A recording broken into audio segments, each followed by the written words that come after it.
The ride as we know it now grew out of a ride in 1995 organized by Bob Wood. After his daughter had been missing for 2 years, he rode down to Washington, D.C.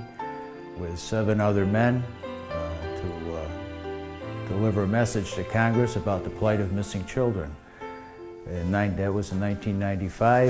In 1997, the ride as we knew it was first organized by Frank Williams. The first ride was from Rochester to Utica, about 130 miles. It was a real slog as I understand it. From that ride in 1997, the ride grew into what we had pre-COVID, nearly 500 riders riding from a night in New York, Troopers Barracks and a night in New York, to New Hartford. We would ride a circular route through the valley, visiting multiple schools, thousands of children, raising awareness.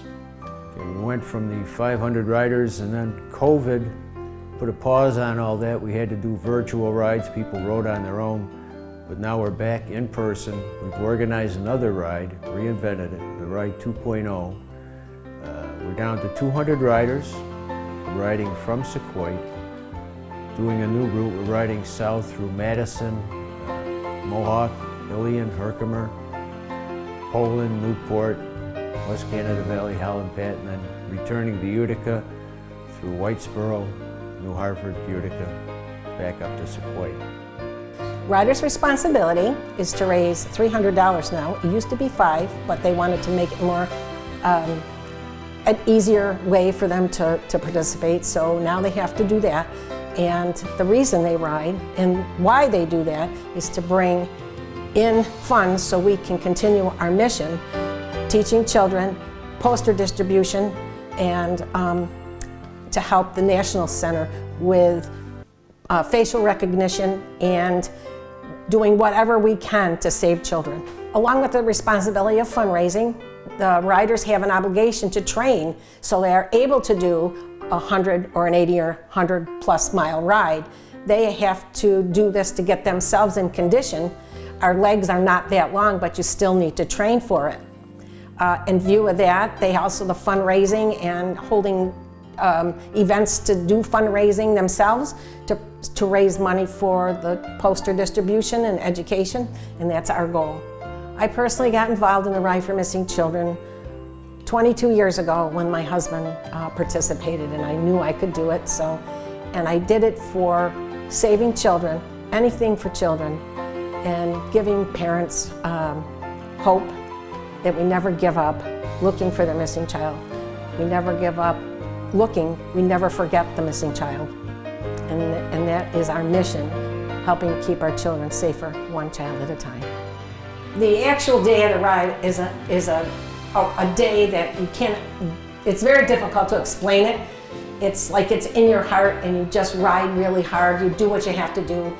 You have to stop and think, if there's a child missing, they are doing something to them worse, you can push yourself to do what you have to do to get this ride done. To accomplish it is an amazing feeling. You're elated for hours and hours after the ride is completely finished. The people that you meet, the students along the way cheering you on when you're tired, they are cheering you on. You can hear them miles sometimes before you get to their school because they're so excited to see us, and we're happy to see them. We start our ride very early in the morning. We ride 2 by 2 throughout the community into all the schools, bringing about our message of safety. That is why we do the Ride for Missing Children. Our day is ending at whatever the destination might be, since it's changed up this year. We'll end up in Sequoia, where we begin in Sequoia, but we don't close the ring. We never close our ring because that's the indicating that we leave it open, the ring of hope. So we never close it because we never stop looking for missing children. I just love this ride, and I've been doing it for over 20 years in support of this mission. The bottom line is giving families hope that you'll never stop looking for their missing child. You never give up that hope, and you never stop looking.